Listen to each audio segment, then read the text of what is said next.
Welcome to Doctors at Work. My name's Matt Daniel, and this podcast is about doctors' careers. Now, are you an introvert? Are you an extrovert? In this episode, Charity Hix tells me that introverts tend to like time to think and reflect, and they dislike constant disturbance. But being an introvert isn't about liking or disliking people, it's about where your energy comes from. We are all, of course, individuals, and no two people are alike. If you're an early career doctor making career decisions, then knowing that you're an introvert can be useful when choosing your specialty and the workplace context. And for introverts in senior doctor roles, having some quiet time and boundaries can replenish your energy in an otherwise busy clinical setting. I hope the podcast is useful. Welcome, Charity. Tell me a little bit about yourself. Thanks, Matt. Thanks for inviting me today. I suppose by our accents, we can tell I'm not where you're at. I'm in the US and I'm a retired ophthalmologist.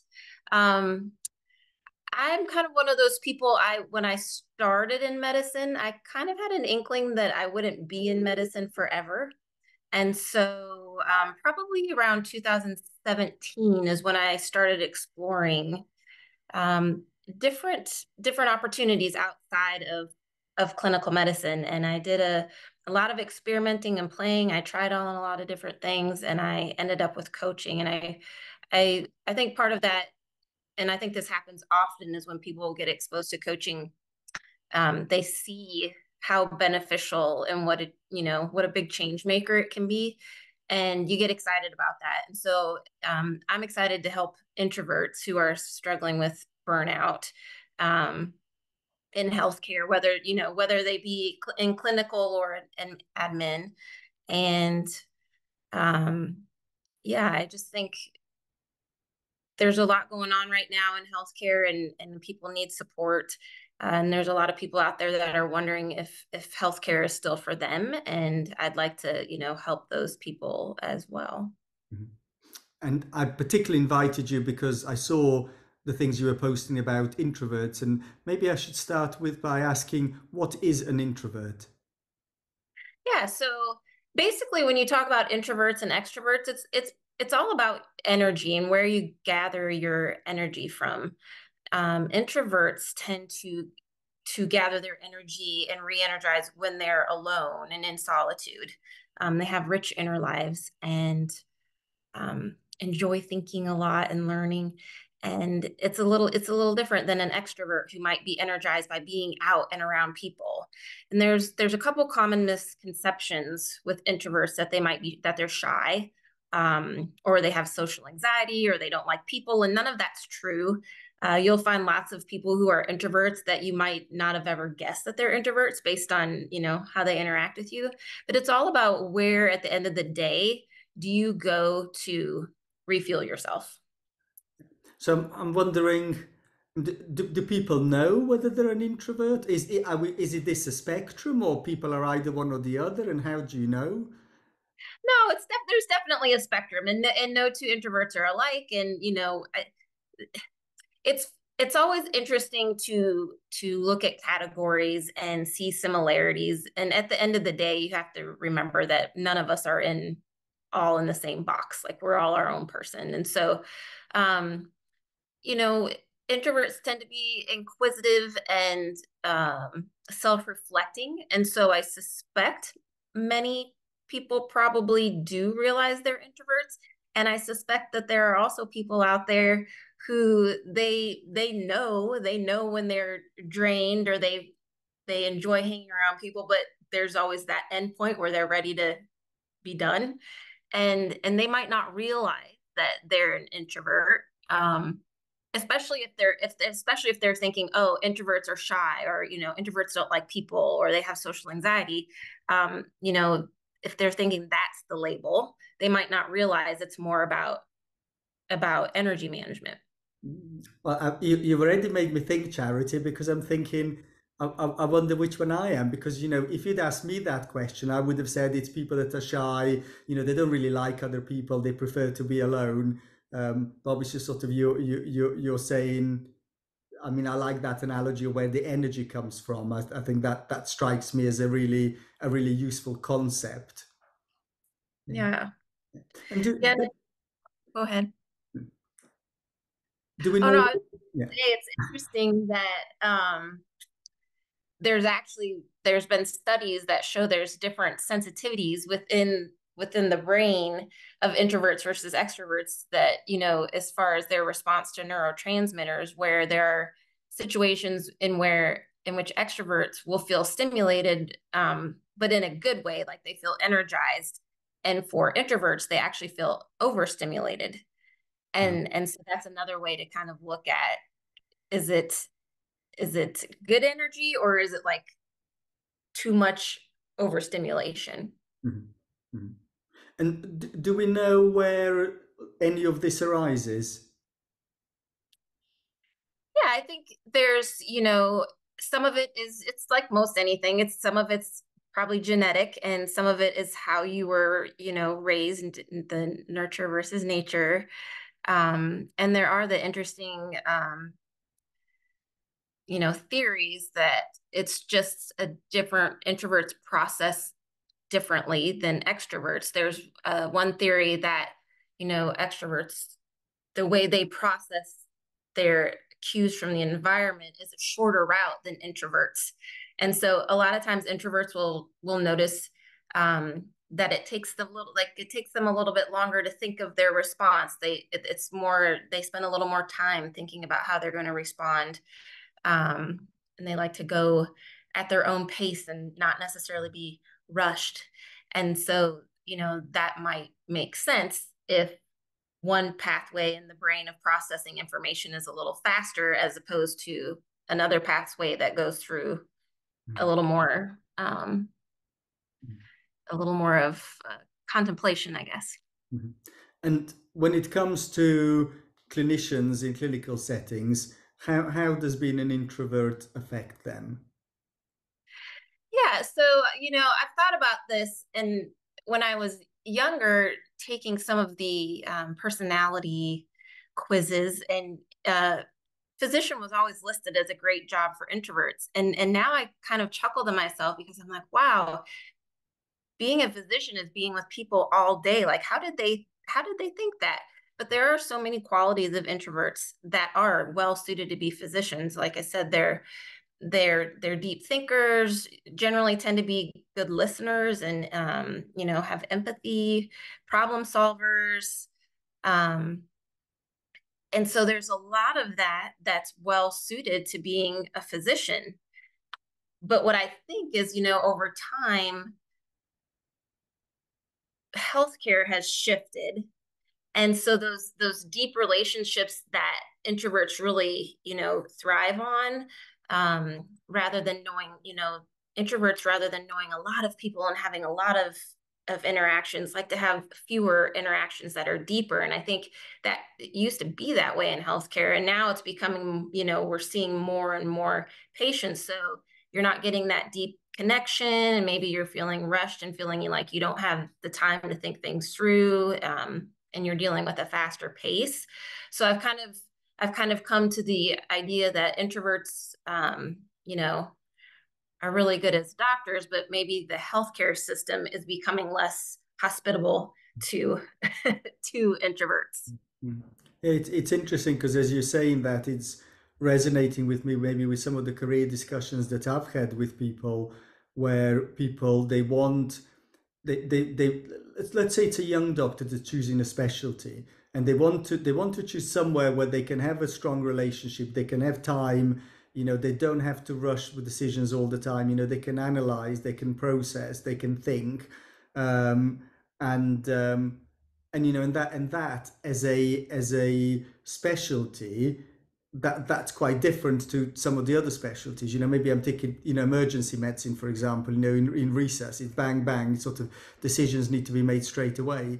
But for a lot of doctors, and maybe for some of them would be the introverts that you're describing, is they want to build up that relationship. They want to spend time thinking about it. They want to go away and reflect and do some reading, and then come back with the reasoned decisions. And I mean, we need both of those types of doctors, don't we?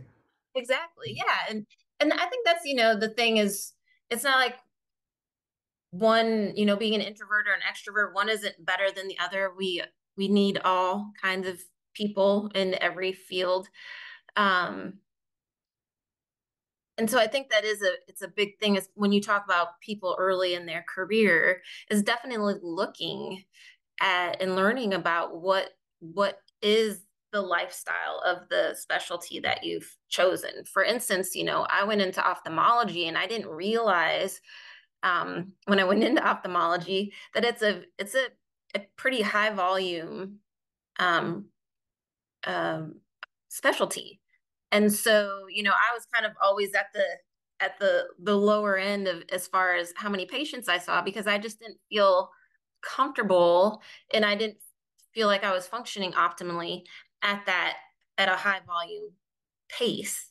And through coaching, I came to the realization that didn't make me bad. It didn't, it was other people were more well suited to that kind of pace.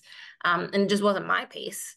And that was okay. But I think that is, especially for people coming into early career, that is something to take into consideration because it could definitely make a difference in your experience of being in the healthcare system.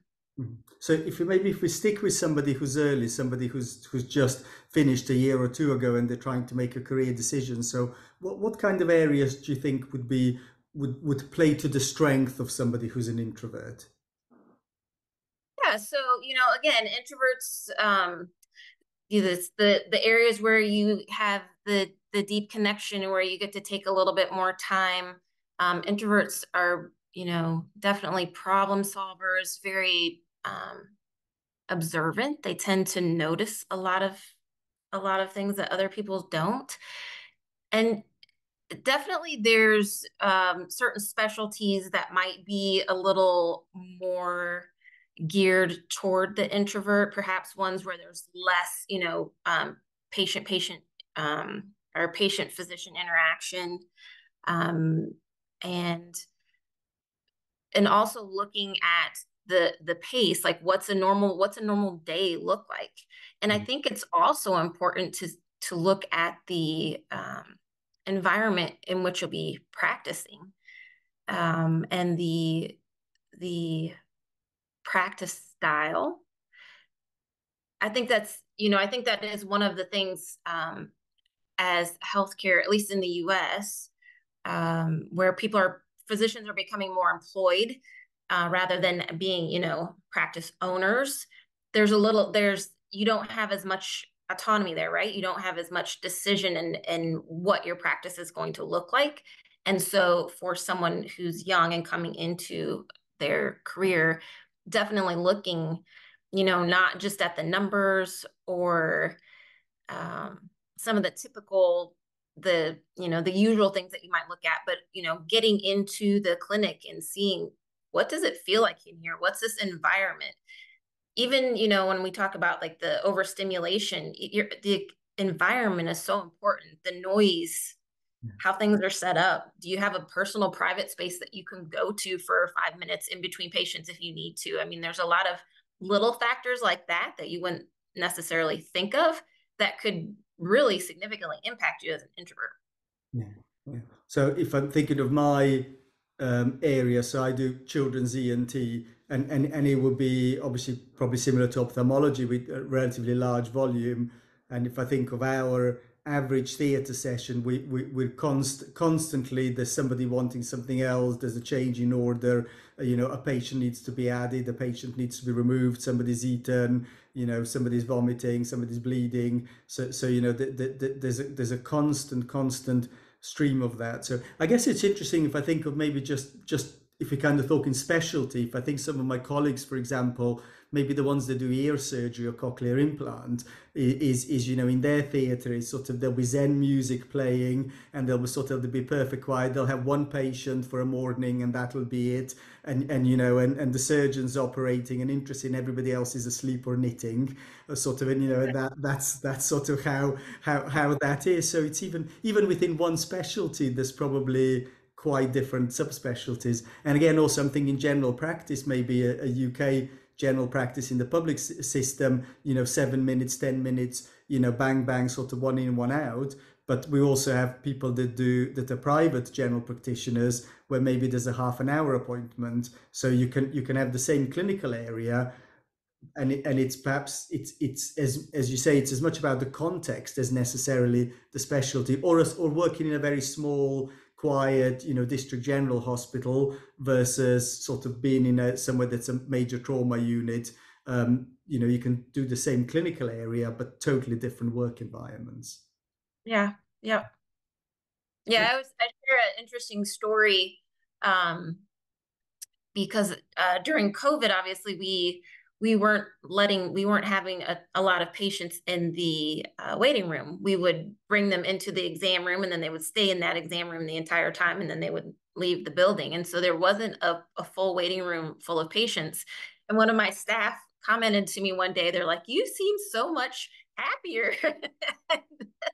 And it hadn't dawned on me, but they noticed it. And I was like, it was just because there wasn't all like the noise and the voices, and like you said, there's someone yelling, and I'm assuming your waiting room would be the same way with kids, that lots of noise, and those little types of things can make a difference.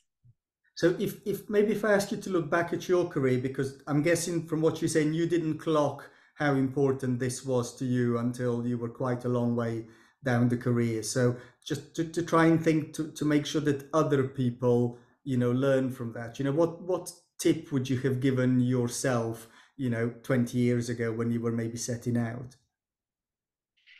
Yeah, in terms of being an introvert, I don't think I was thinking about that then. And so I I think that's one of the things that I really appreciate about the kind of the mental health space becoming more mainstream right now, is there is people are talking about those kind of things more. Like I don't feel like, I don't know what your experience was, but I don't feel like that was something people even talked about or were concerned about. And so I think there's a great potential there for people to gain an awareness about themselves earlier on, so that they can make those choices that would, again, subtle little things that can make a big difference. Okay. And you mentioned earlier, you talked about some links maybe between being an introvert and burnout and the toll that some of that might take. Can you tell me a little bit more about that? Yeah, so common things that are associated with burnout are loss of autonomy, um, the workload, you know, feeling valued in your work, um, and and kind of seeing a greater purpose to your work. And many of those things just line right up with being an introvert. Introverts tend to be independent, autonomous people who like to, go away on their own, and they can do great things on their own. And they're problem solvers, so they're used to coming up with the answers to problems, and wanting to have those deep connections and have a purpose to their work. And so that's very similar. Those are the things that people report as being issues within burnout. Like, the workload's too much. We don't have time to think. We don't have time to connect with our patients. The loss of autonomy, where people don't have the options to kind of create the way their day looks and tailor it to a way that would let them function maximally. And then, I think there's a lot right now around the rewards, and not just monetary rewards, but feeling like you're able to do something meaningful, and you're doing something impactful in a way that feels good to you. And so those things I think overlap in terms of what might be considered introvert needs, and then those areas where there's limitation in terms of burnout. Mhm. And if there's somebody who is a relatively experienced doctor and they might not want to change their career, but they're listening and they're realizing, what, sort of a lot of this applies to me.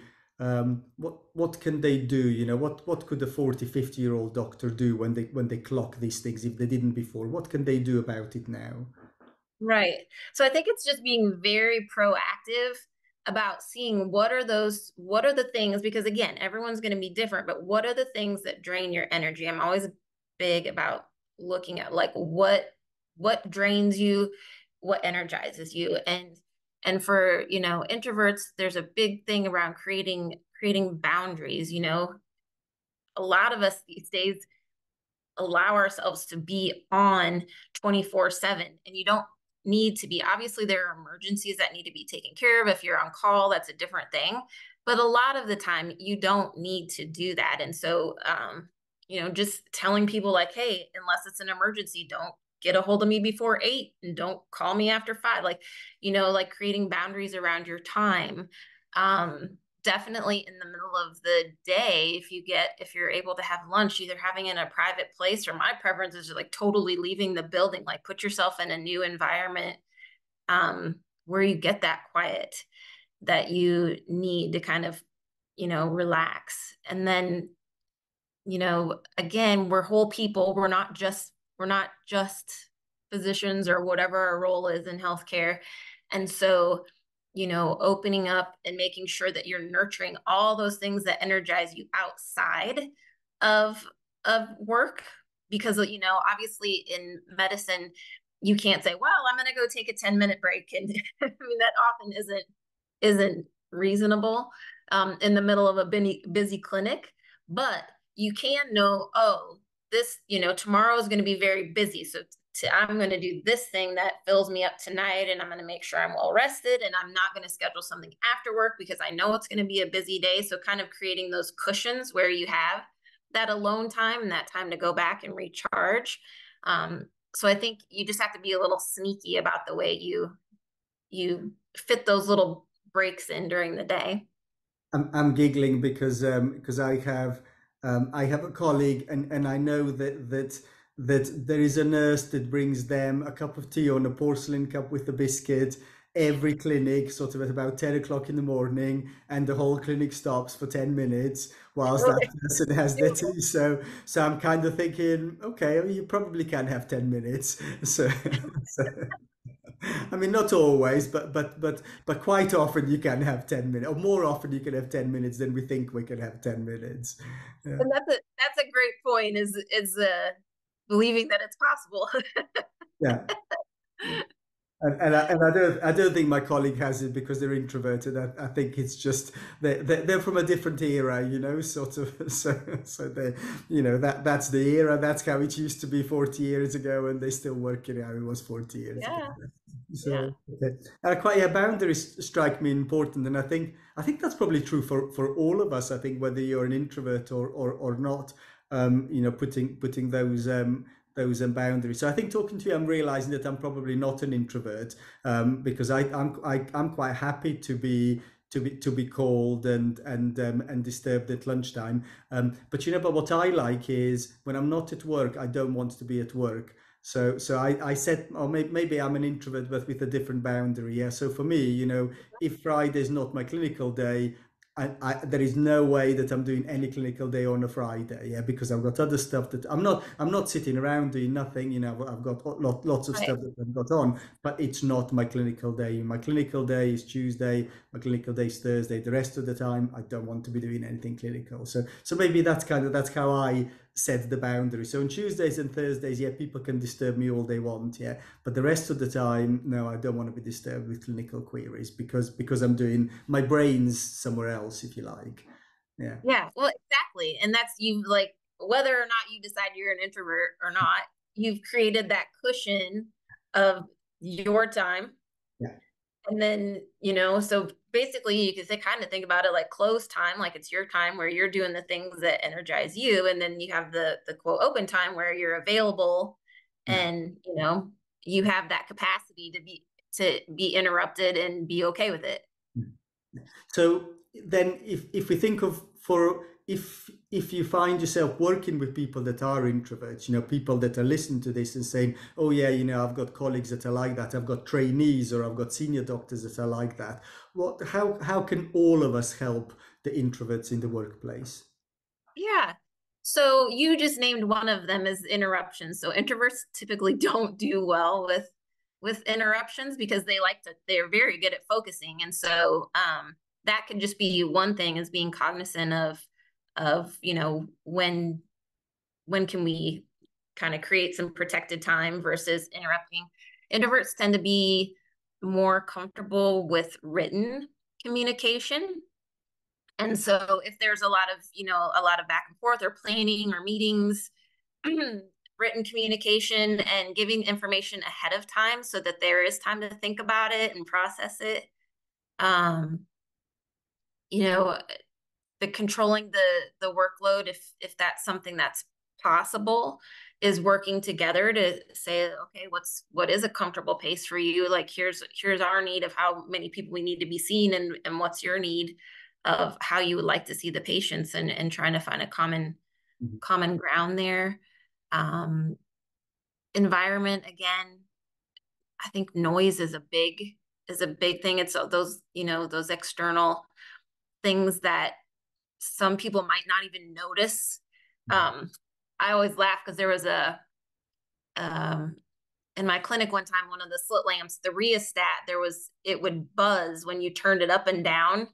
And to me, it was so obvious, like it drove me nuts.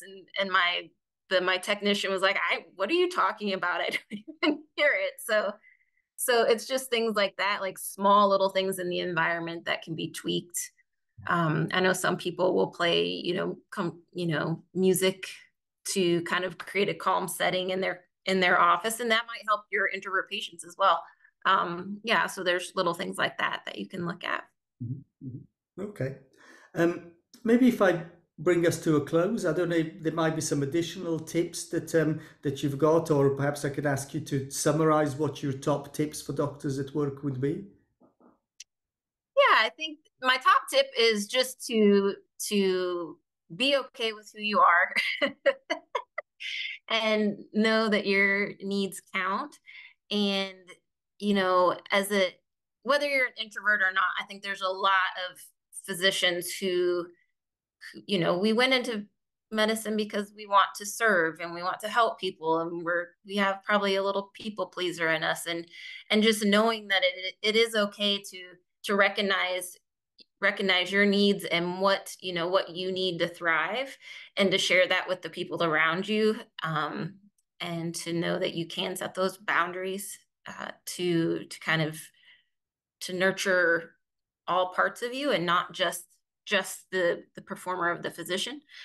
And yeah, i I think that's it. We talked about some of the tips, and of creating quiet time and getting your personal time, and nurturing those hobbies that do energize you, so that you can come in full force to clinic and have the energy to serve people the way you want to do.